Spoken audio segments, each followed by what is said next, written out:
Roleplay Retcon does not own any part of the movies we retcon, nor are we associated with the artists who make them. Also, we might not be super kid-friendly, but we're not going to curdle your milk or anything. The music in this series features No More Kings. Check them out at nomorekings.com or wherever you find music. Previously on Roleplay Retcon does the adventures of Pluto Nash. Leroy awakened in the Dark Side, a secret facility that functioned as a prison, research facility, and work camp. He broke out of his restraints, dispatched his captors, and freed his fellow mutants from vile scientific experimentation. Meanwhile, Pluto and Tracy barely survived being stranded on Luna's barren surface after rock band Flight of the French Laundry betrayed them and crashed Pluto's ship. They were rescued by the secretive and powerful Marucci family. When they were summoned to meet the head of the Maruccis, they were surprised to find superhero wannabe Zoom Baby sitting in the chair, with loss prevention agent Joe Malone at his side. They were even more surprised when Zoom Baby removed his mask to reveal the face of Pluto's friend Michael Frankowski, who died in Pluto's arms the night Nash Vegas was attacked. Hang on tight, we'll push the speed of light, obey the groove tonight, we'll make you move tonight. Hang on tight, we'll boogie out of sight, don't fight it, we're united tonight. So, let's answer some questions and maybe get some experience. Okay. Yep, mm-hmm. Did you spread the message of the revolution? Not really. Yes. Tell me. Explain. This better be good. When Mr. B was going on his murdering and saving spree, he did. And also when I was talking, we were talking to the band people. That's more probably closer to it. But didn't we already get the band people on our side before? They weren't because they betrayed us, but now they are. I guess that's, you know what? That's a good point. Tracy kinda did. Oh my god, it was me. Here's the thing, though. The thing is, you just don't want to give us the experience points. I'm gonna give it to you. Yeah. Whoa, we got a point. Yeah. Yeah. Did you gain new allies or resources? No. Mr. B did. The band. Well, no, we already had the band. No, but they betrayed us. We didn't, though. They did betray us, but we didn't. We already got an experience point for the band. I don't think we did. I don't think we did get an experience point for the band because they never were on our we got side. them for out. Oh no, they were officially allies. Yeah, with a capital A. We had them as balls. Yeah, I'm sorry, I can't agree saying that. Kendo, whose side are you on? I'm on the side of the rules. What about... That sounds like something the establishment would say. What about Mr. B? Mr. B saved so many people. Are they on our side? And they decided to help him. Oh, okay. Well, I'm cool. Hey, I'm cool with that.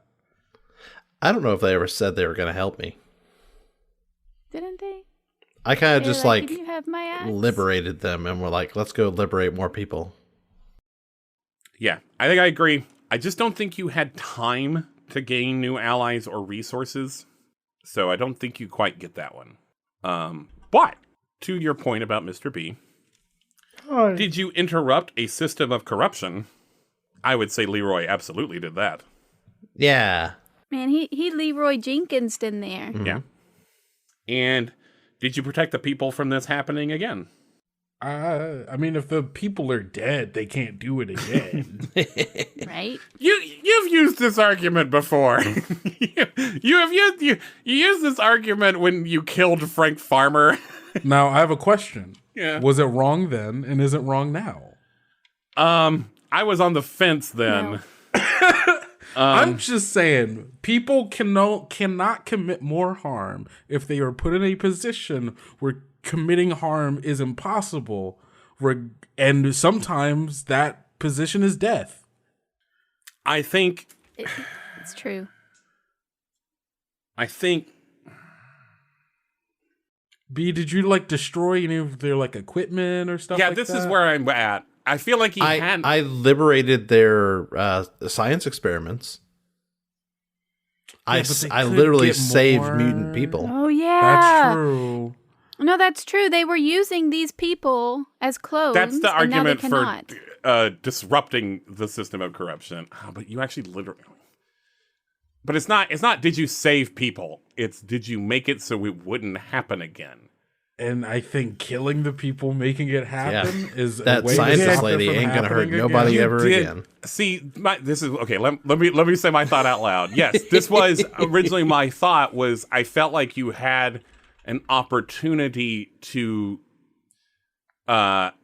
like eliminate this system, and you didn't. But then I realized that, like, yeah, you killed Sassy Frass, the head who at least was an important scientist. Mm-hmm. I think that counts. I think that counts as you reckon shop. I think you're right. Yeah. And That's that was 5 your XP for me. intention when doing that, it even seems. Which intention doesn't really matter, but... Yeah, I'm going to give it to you. Did I just give you all 4 of these? No, I didn't give you one No, of we these. gave didn't us get 3. one. You didn't get new allies resources. Still, 3 out of 4. Good job, folks. Hey, guess what? I leveled up. I did too. So I also leveled up. All right, let's pick some stuff. I'm gonna get +1 cool because I'm a murderer. I chose to take another move, and I chose Vibe Check. What is Vibe Check? Once per session, you can get a good sense of the type of person someone is. You have to be in their presence, actively listening to them, and try to figure out their values. Then the authority will tell you what your target's ethos is. Oh, look at Tony Stark learning from his mistakes. Please don't ever compare me to Tony Stark ever again. I'm sorry. That came out as legitimately serious, but I was not. I think I'm going to take Don't Get Cocky Kid. If you brag about your skills before doing something, you get +1 forward. However, if you miss the roll, you do not gain EXP. Very Pluto. Yeah. Extra Nash. Yeah.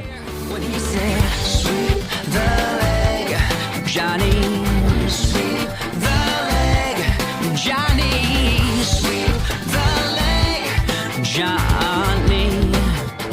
Oh, good God, now you gotta believe me. We are at the moment where Michael Frankowski has just revealed his not dead-edness and status as the secret identity of Zoom Baby and the head of the Marucci family. 3 very big surprises. At least probably 1 big surprise if you guessed the other ones. Oh, were you finished? Yes, that's where you are now. That just happened. You sigh? I'm sorry. Was I there? Were you there? Yeah, you're both in the room. Yeah. No. Was I there to meet Frank Frykowski? Oh, that's a good question. I don't know who Frank Frykowski is. Yes, you do, Benjamin. I don't know his name. Kirkowski? Well, his name is Michael, for one. What the heck? Are you sure? His name is not Frank Frankowski, I assure you. No, Frank Frykowski. Krankowski? Krankowski? It's Michael Frankowski. Okay, Michael Frankowski. Was I there to meet Michael Frankowski? Oh, yeah. I'm sorry. Yes, you were there in Nash Vegas on the night he, quote unquote, died. And I met him beforehand, like I know who this guy is? It was explained to you that when he died in my arms. Nash's arms, that he was Nash's best friend. But no, you've never actually met the person, really. I think upon like the turning and the revealing, I think my first thought is to just run towards him and try to punch him in his fucking jaw. Whoa. Okay, I'm gonna let you do a throw down. Cause I'm just so mad. This motherfucker's been alive this whole. He's been pretending to be a fucking superhero. He let me think he was dead. We're gonna say this is just a 1 harm. Is whatever happens here. It's just 1 harm. It's just one. Okay, yeah, no, that's fine. You just I'm not trying to roll kill like him. I'm 16 just, dice? No, sorry, I was getting dice out of my bag. And there You was were like, I'm really gonna wind up for this one. there was no real graceful way to search for 2d6 in my dice bag. I rolled 127. Okay, That all right. hits. Here's the roll. That's a 4 and a 1. 5 plus 1 is a 6. A swing and a miss. Joe Malone deftly like takes your hand and like uses your momentum to like just make you like sort of turn around and go back the way you came, and you stumble a little bit, but you don't quite fall. And it's just like it made your attack like completely impotent, but you yourself are not actually harmed. Yeah, and while he's got me, I'm just go, Mikey, you piece of shit, you stupid motherfucker. When I get you, Mikey, when I get you, I'm gonna. And I'm just like flailing and like yelling and like upset and like just like a Tasmanian devil in his arms. Joe Malone is like Nash, you've got to calm down. Nash, get your fucking hands off me, Joe. I'm gonna get your hands off me, or I'm beating your ass too. Michael is like, let him go, Joe. I gotta remember his voice. It was like, hey, Nash. Was it? Does he have a little bit of an accent?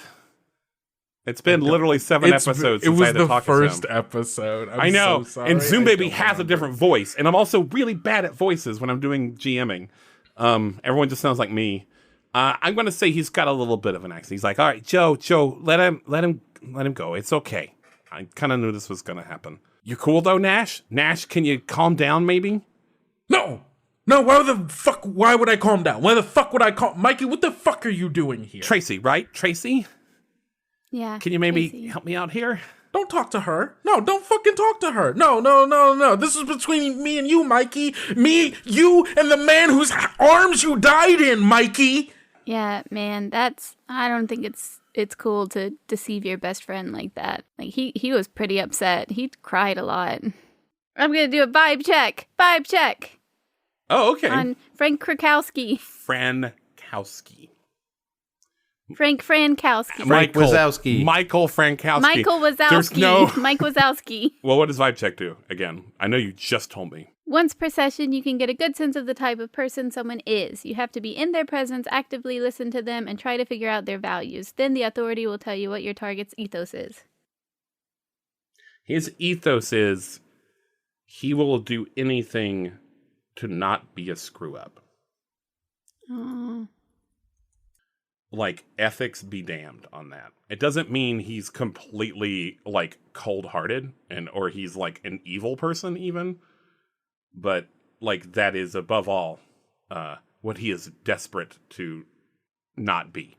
Thank you. I understand that you are angry. Wasn't expecting that. Oh, you weren't expecting that? You weren't expecting that when you magically came back from the dead that I'd be a little pissed off? That you stood around, watched all this shit happen, pretended to die in front of me, and then put on this fucking suit pretending to be a fucking superhero all the goddamn time, Mikey? I am a superhero. Oh, what are you doing? What are you doing? Sitting here at the fucking table of the Marucci family, wearing your goddamn suit. What are you doing to help? He is now, like, seething as much as you.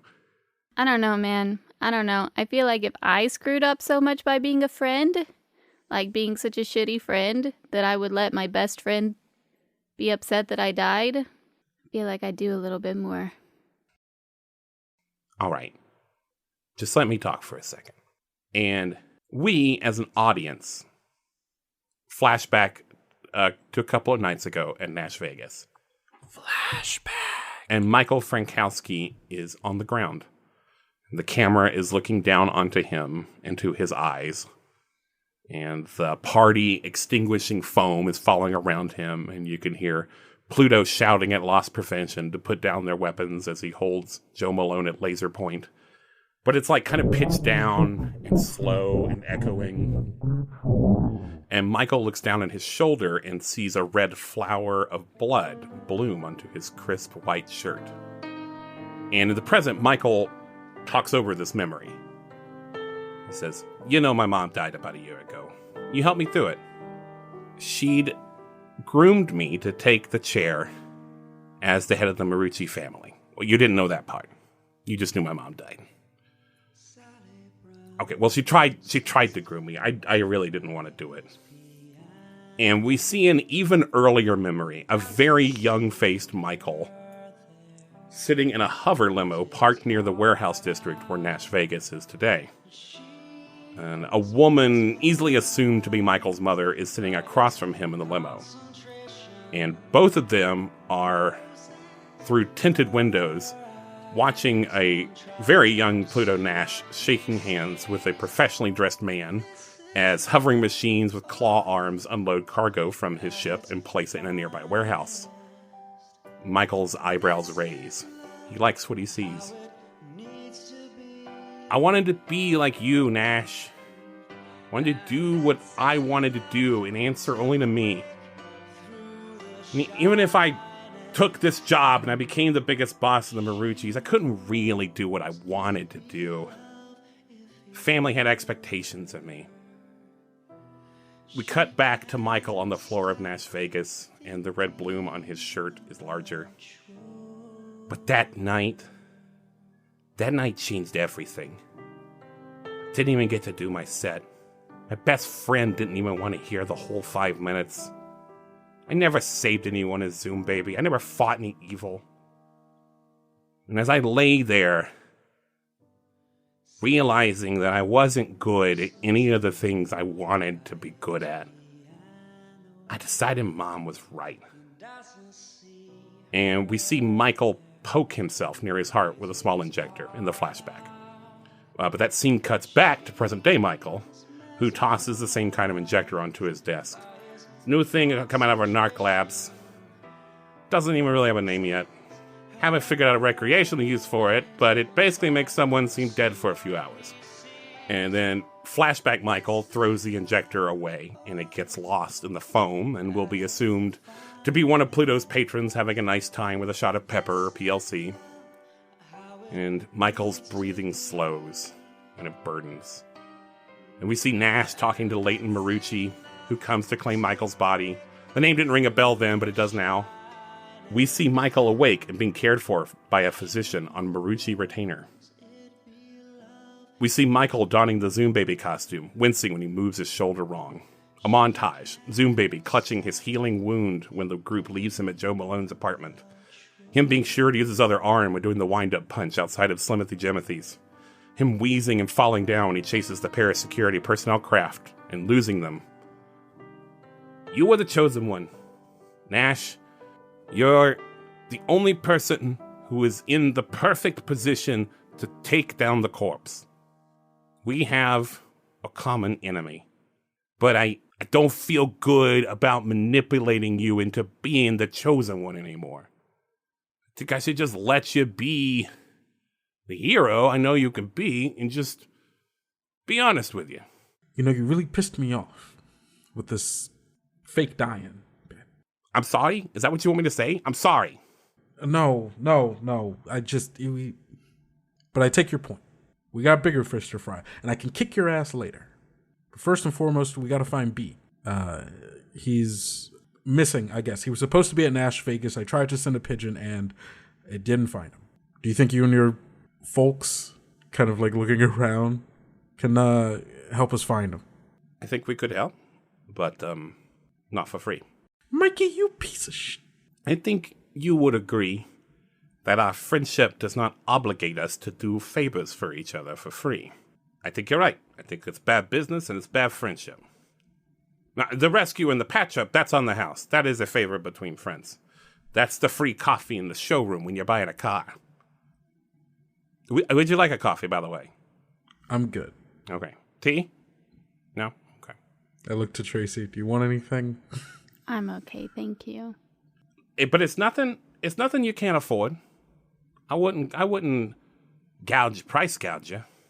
If you want the information, the resources, and the people power of the Marucci family, you gotta be part of the Marucci family. Now you're trying to get me to join an organized crime organization. Well, there's no such thing as crime in Graceland. Okay, fair enough. Then join your family of organized people who do things that other people would consider illicit. I suppose, a little bit. We're not a corp, though. We wouldn't touch Nash Vegas. I know it's nearest and dearest thing to you, and we have no reason to tell you how to run your business. We don't even want to cut. We'll even help you get it back up and running. Then what do you want? What's the point of me? Why do you want me to join? Because we want you. Your status in Graceland is of use to us.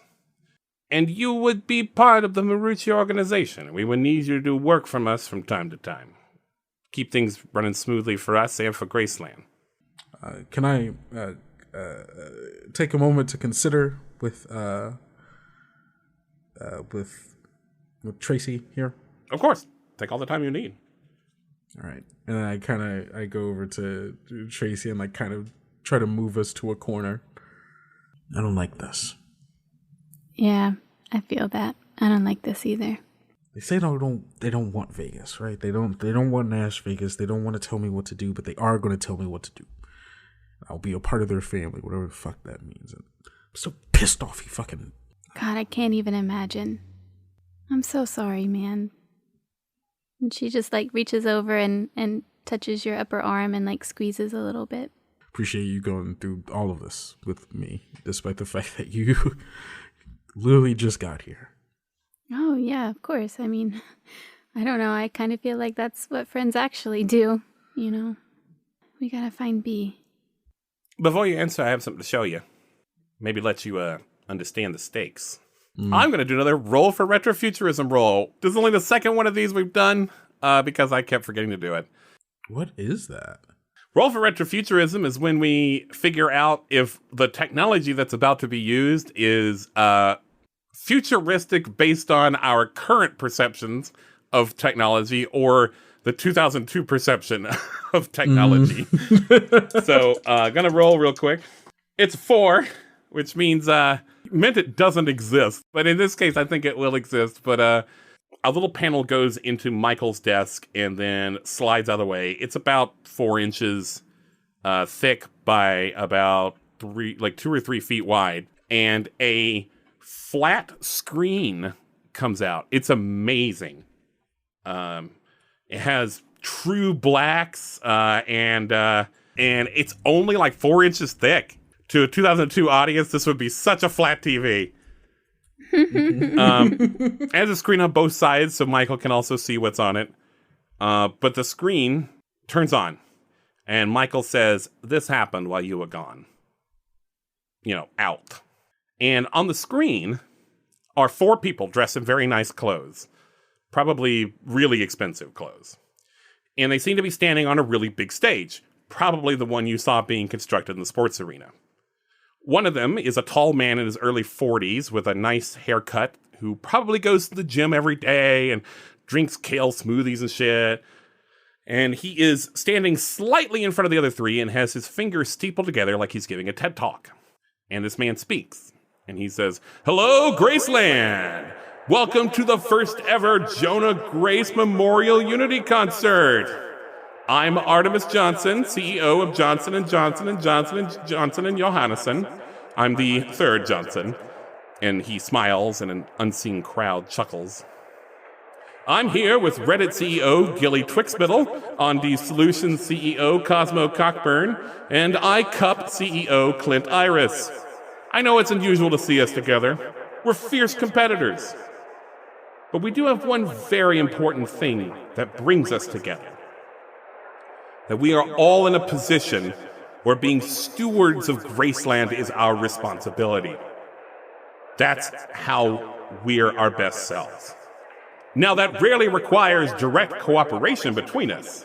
It's usually good enough for us to individually be our best selves. But some recent events have called for us to come together. We have evolved beyond government, but we all know there are still crimes in Graceland. Theft, unwarranted violence, disrespecting another's property. These are behaviors that belong on Earth. And a small minority of terrorists have brought these toxic traits from Earth to Graceland. And unlike Earth, our leaders are chosen by the people, not by rigged elections.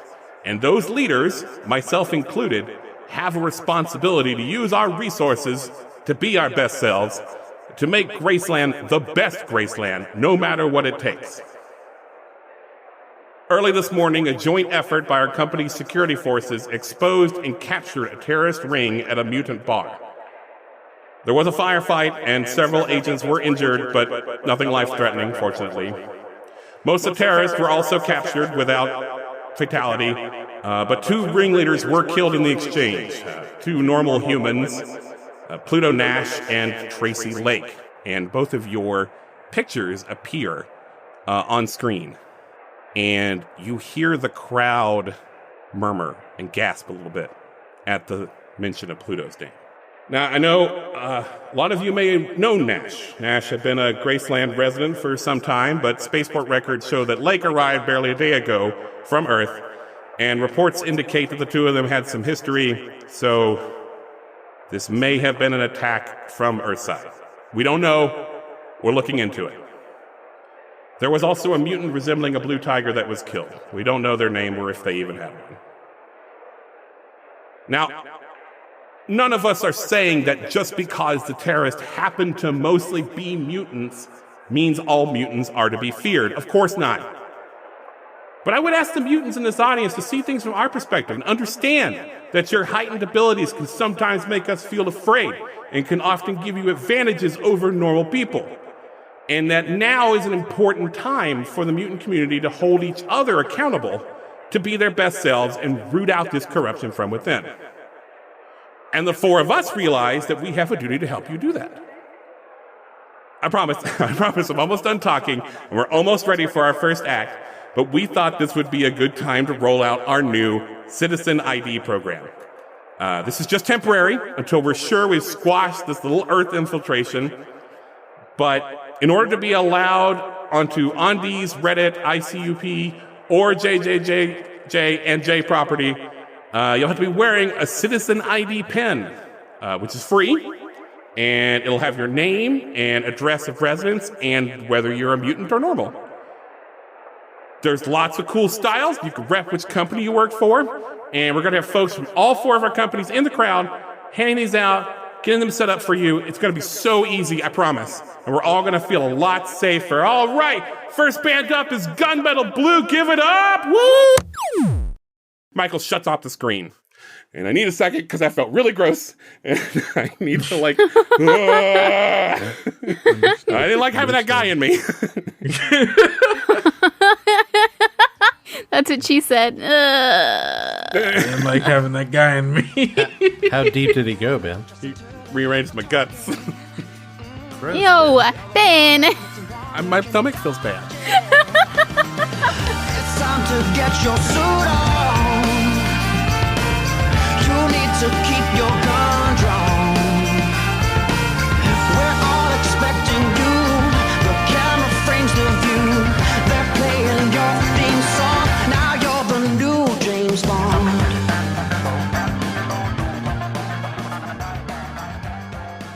Hey, it's Ben, the director of this series.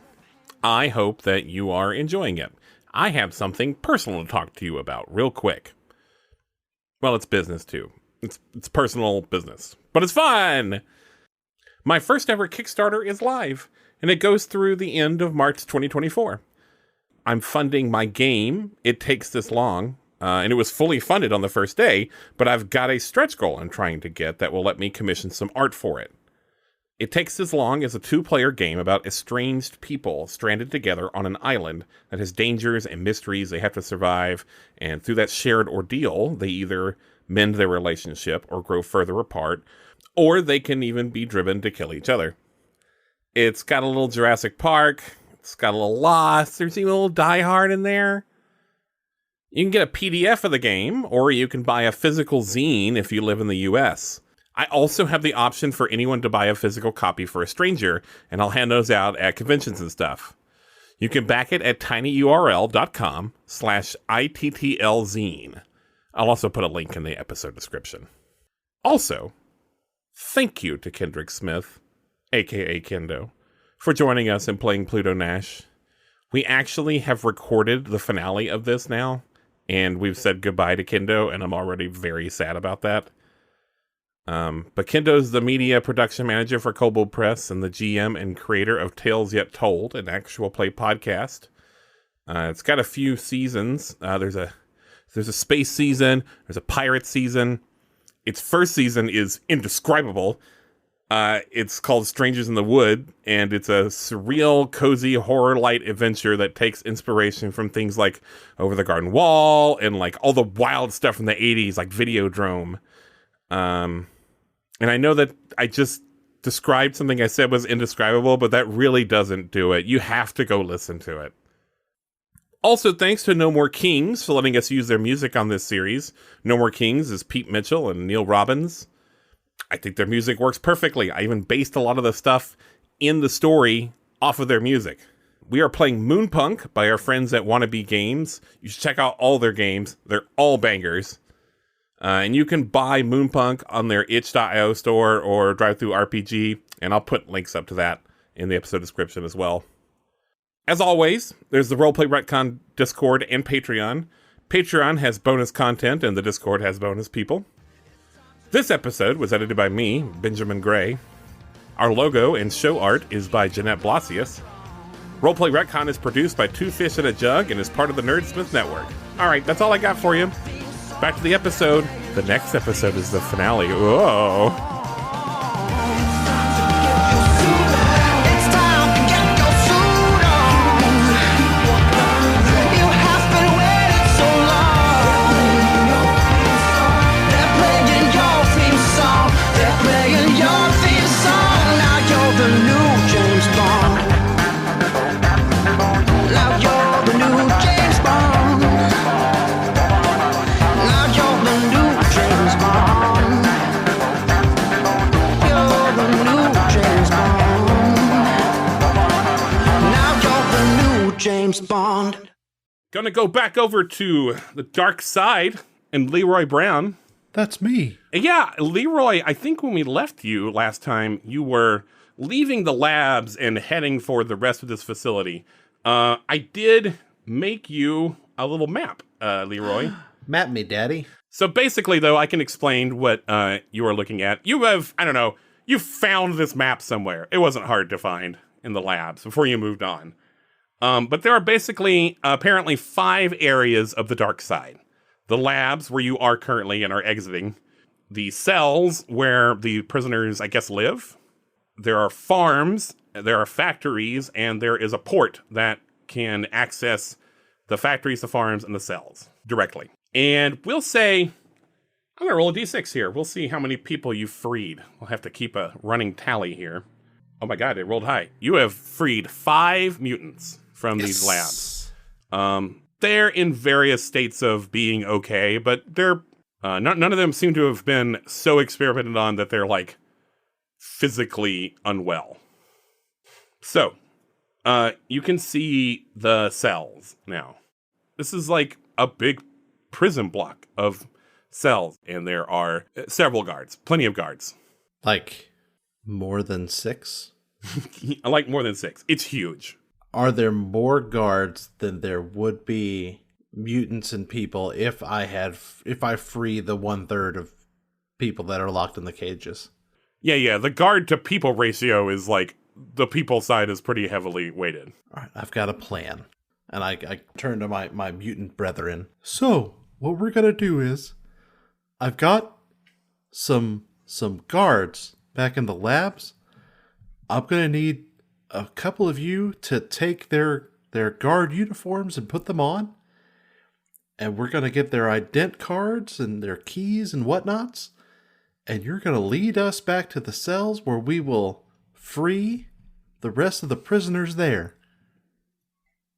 So there are 2 of these mutants that they could hide their mutation with clothing. One of them has like spines on their back that would flatten under a shirt. And one of them has like extra fingers, but they might be able to hide that. So they're going to do that, but they explain to you, one of them's like, hey, yeah, we don't have keys though. Well, the guard bodies might have keys, and I killed a scientist lady. I bet she's got keys on her.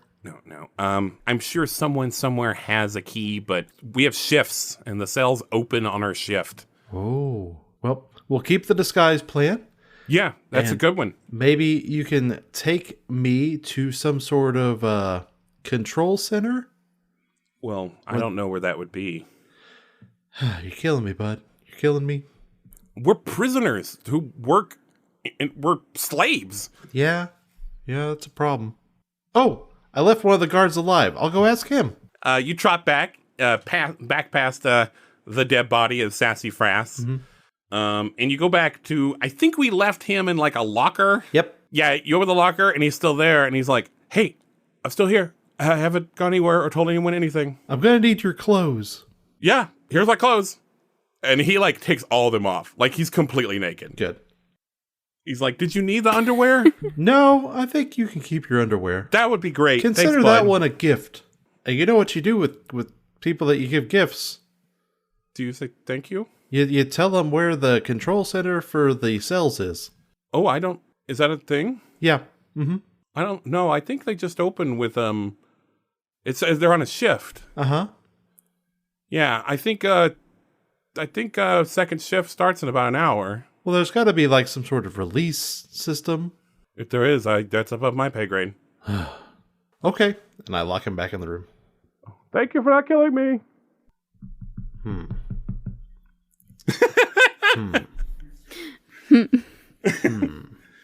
Maybe I should kill him. No, I'm just kidding.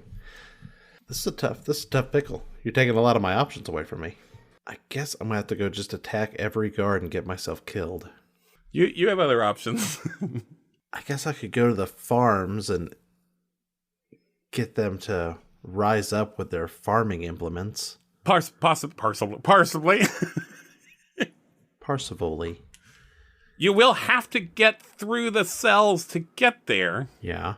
So you're trying to get back. You're trying to get through the cells. You don't have too far to go. Yeah. I definitely think that you could use half of you being in disguise to your advantage. How are you going to do that? They're going to lead us like they're taking us for a shift in the farm area. Oh. I'm going to let you do a act casual. Roll when trying to pull off some shady stuff unnoticed by others. I'm going to give you a tag that is like disguises. I'm just trying to find a way to give you a +1 for this good plan. All right. That, mon frere, is a 10. Haha. On a 10 plus, you succeed. I think it's a little odd that you would be escorting a small group to their shifts, but maybe people just assume that, like, you three are troublemakers, especially, you know, you, Leroy, you're a big guy. Like, maybe they just think, yeah, we gotta watch this guy, but he does good work. So as you can see, there is a path from the cells to the farms. Mm-hmm. And as you go out, yes, this is a huge expanse, bigger than any dome you've seen in Graceland. And it's just farms. There's cattle, there's vegetables, grains. It's way bigger than the farm, like a farm dome in Graceland, where Andes does a lot of its food production. Like 3 times as big as that. Wow. And I assume there are workers? Yeah, there's workers. There's both workers and machines, but yeah, there's a lot of people here. Cool. Like a couple 100 people here working. What is the worker to guard ratio? About the same. 1 per dozen people. It's really more like there's sections. Like there might be a couple of guards to a plot. You know, there's like a cattle ranch over here or some kind of like processing facility. And there's a guard or 2 there. How are the guards outfitted? They look a lot like the ones that you fought in the hallway. Now these out in the farms, they have laser weapons. Shit. But they're not armored. Are the workers mostly mutants? No. Yeah, it's not like in the labs where they were all mutant.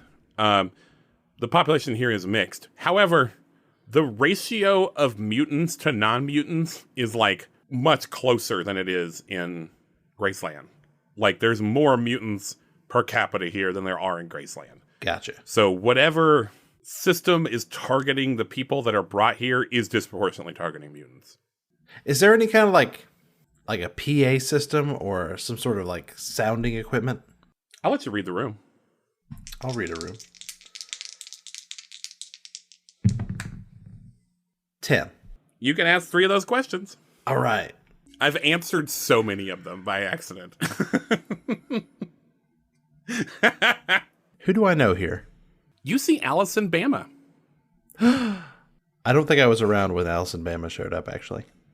You may be right about that. I just remembered who Allison Bama is. Maybe I know her from elsewhere. You know what? We'll say that. You know of Allison Bama. Yeah, we're like best friends. Why would you even ask? Cool. Any objects of note? Yes, you see a computer console that seems like it could be some kind of PA system. I don't think that's how that works. I don't think it's just supposed to like grant wishes, but here we are. What's my opening for doing X?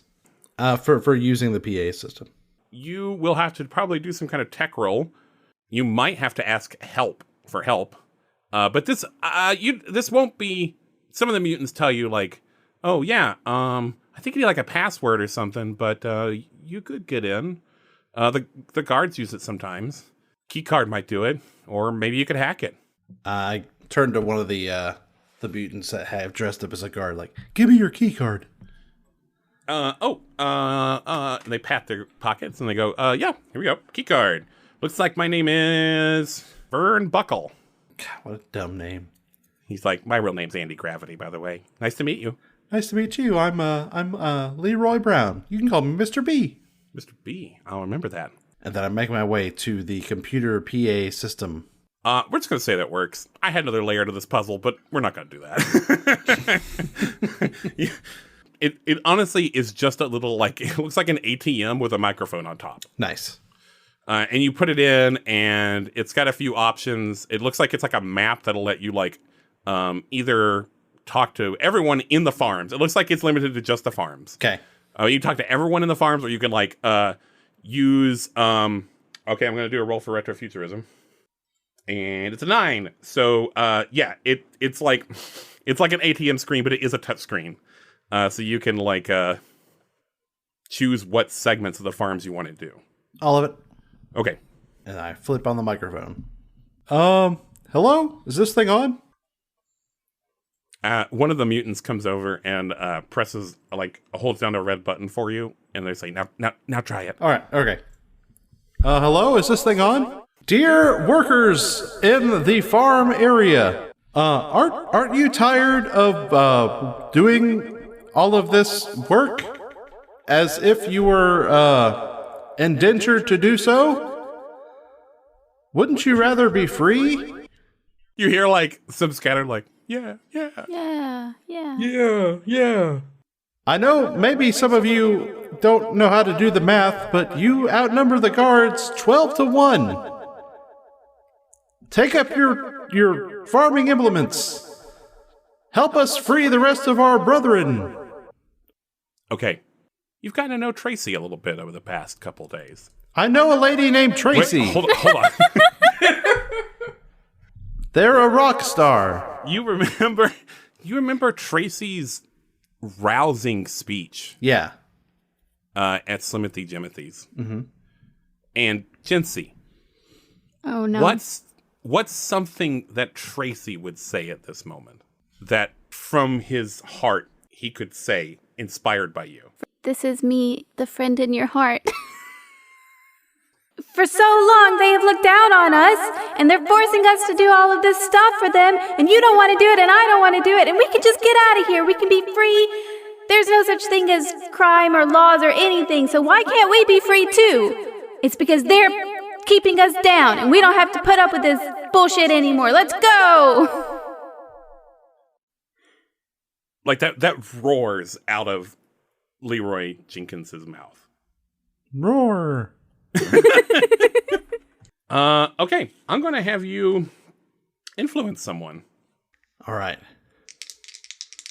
I'm going to give you a +1. Cool. We'll do a temporary tag forward of just Tracy's song. Tracy's song. Nice. All right. So with the +1 from Presence and the +1 from Tracy, I have a 10. I don't know. The dice like me today. On a 10+, they will attempt to do what is asked of them. Oh my god, you've rolled like 3 10s in a row. That means you get like everyone here. It's amazing. Nice. Like honestly, I'm not fooling. I'm not doing any trickery. I know I've you just would legit never. rolled these. Listen, you're such a liar, but you would never. I would never ever lie about what's on your dice unless you were GMing. unless I was GMing. You'll find your dice well when you're GMing, but you will never lie about what in games. You will never lie Unless it's funny. Yes, they all. Oh my god, how deadly is this attack? Do you hear the people sing Singing a the song songs of angry men? It is the singing of a people who will not be slaves again. I don't know how long we can sing this before someone flags it. No offense, I don't think anything's gonna pick it up. Like ideas. Are you saying that we're just really good at hiding it? Are you Yes. saying that people think that it's the original? You transformed the work enough that it's your own, I think. You made Ben it your actually own. hasn't seen that movie. I haven't seen it. I also haven't. You're in good company. I knew what you were doing, though. I'm like aware of it enough to know what was going on there. But anyway, oh my god, does this mean that like every one of these guards fucking dies? God, I hope so. Listen, I'm here there's to kill no some way guards. a guard can take on 12 mutants.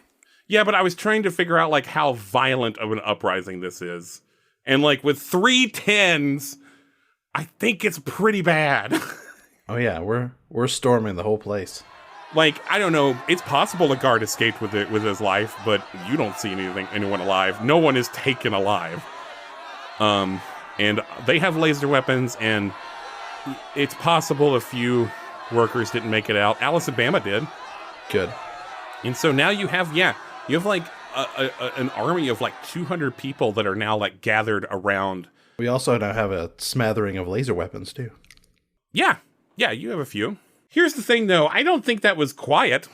Oh, it definitely wasn't quiet, and we're gonna keep rolling on to the next section.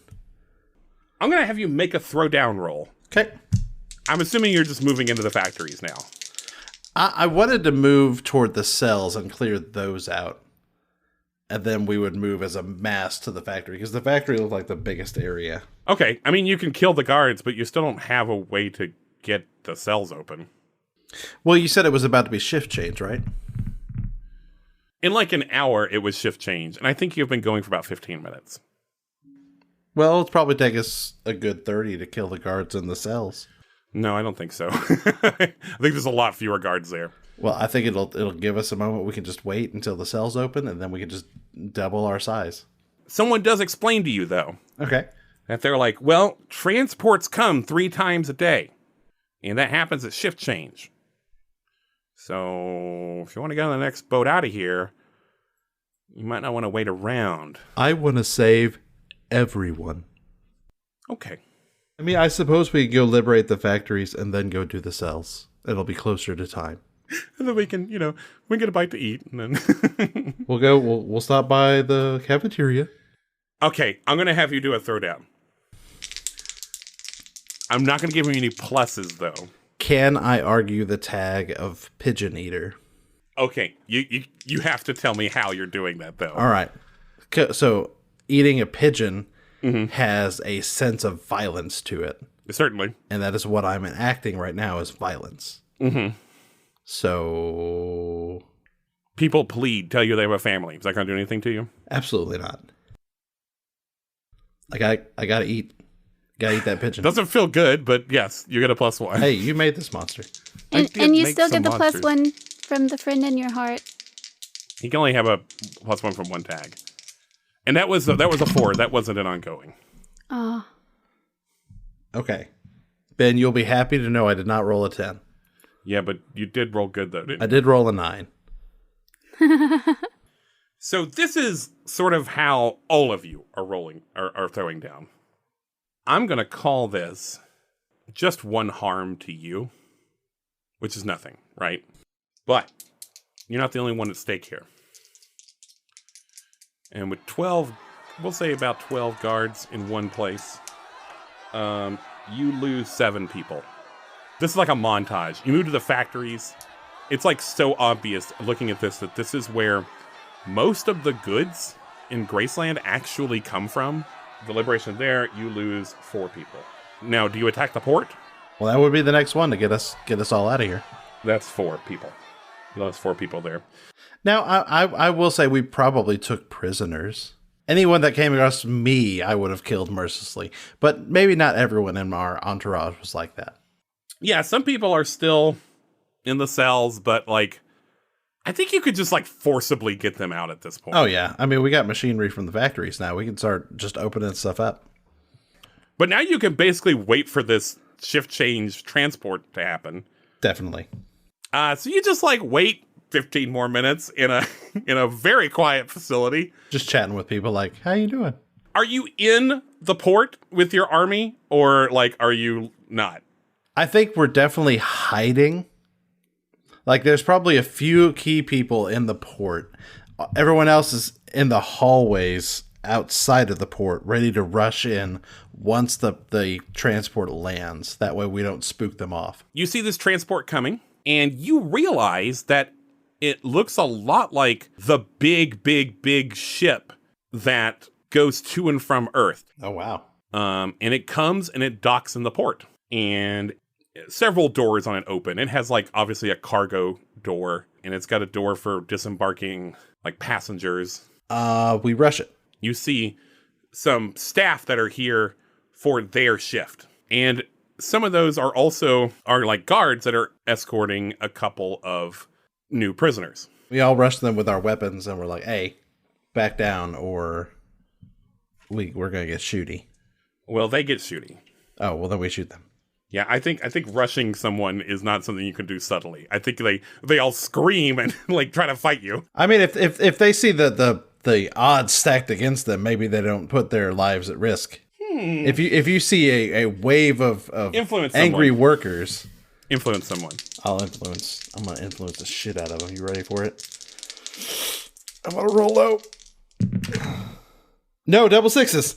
On a 10+, they will attempt to do what is asked of them. Okay, you actually do take the prisoners here. Yeah. However, upon storming the cockpit, there is no pilot. The ship is apparently automated. Well, let me see if I can hack into it and import coordinates. Yeah, you could take manual control. You'll have to use a tech to do it, though. I'll do it. Watch me do it. I'll fucking do it. You're getting cocky with these dice. I am a little bit. Can I argue a tag? Yeah, always. Can I argue pigeon eater? How could you possibly argue pigeon eater? Because the pigeon eater was a cyborg pigeon, and now those cyborg parts are in me. So actually, maybe... you didn't eat the cyborg parts. Yeah, you're right. Okay, I retract pigeon eater. As a matter of fact, I think you hate birds. Yeah. I'm going to give you -1 for pigeon eater, actually. No! I think My hubris! I think just because you're like, I don't know. I can't quite explain why pigeon eater makes me think you're not a good pilot. Well, I'm probably not a good pilot. I'm no Pluto Nash. You're not a creature of subtlety and grace. You're a creature of ferocity. Yes. Like a cat. I rolled a 6 and a 2 and a -1 from smarts, but I got 2 smarts, so 9. On a 7+, it works, but you pick one complication. I'm going to say the tech is damaged or destroyed afterwards. Yeah, you're going to insist on flying this thing. Yep. Mr. Nash has been giving me pilot's lessons. Yeah, you get everyone on board. It's a packed house, but you get them on there. A lot of them have to be in the cargo hold.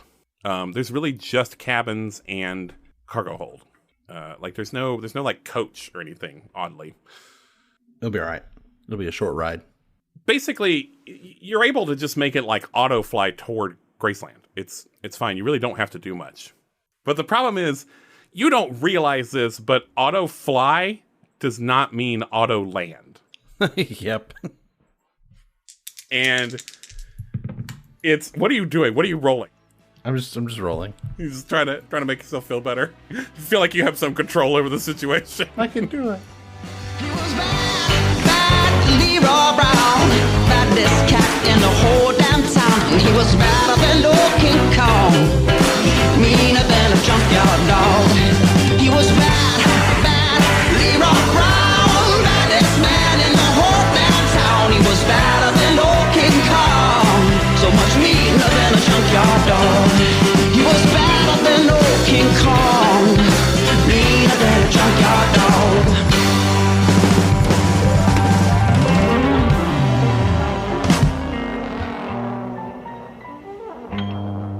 So, Michael's offer.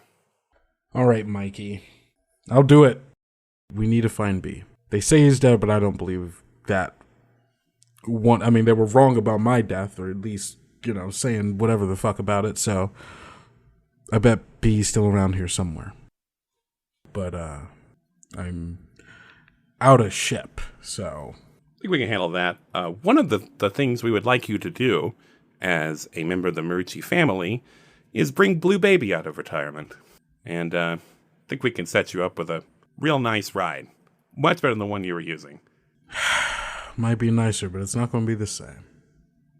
I know, bud. I guess I don't have much of a wait, hold on a second. I just realized, did you take my last name? I thought it was cool. Joe Malone puts a finger up to an earpiece in her ear and listens for a moment. Then she says, Mr. Marucci, there's a situation. And then she looks at you, Nash, and says, a massive vessel is on a collision course with Nash Vegas. This time the trick is on me.